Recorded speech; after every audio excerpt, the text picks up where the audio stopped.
সমাজে যত ধরনের অনৈতিক অপকর্ম যারা করছে তার সিংহভাগ মুসলিম সম্প্রদায়ের মানুষ।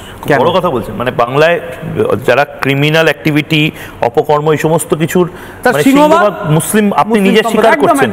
এবার হচ্ছে তাদেরকে করাচ্ছে কে করাচ্ছে? এদেরকে মূল স্রোতে নিয়ে আসে, এদের হাতে শিক্ষা, এদের হাতে চাকরি, এদেরকে মূল স্রোতে মেইন স্ট্রিমে নিয়ে আসার দায়িত্ব হচ্ছে সরকারের।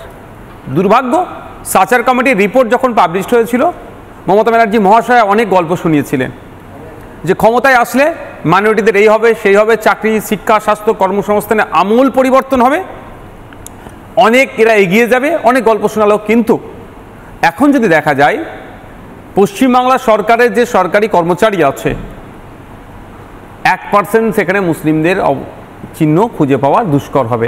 অর্থাৎ 100 জন সরকারি চাকরি করলে একজনও সরকারি চাকরি করছে মুসলিম খুঁজে পাওয়া দুষ্কর।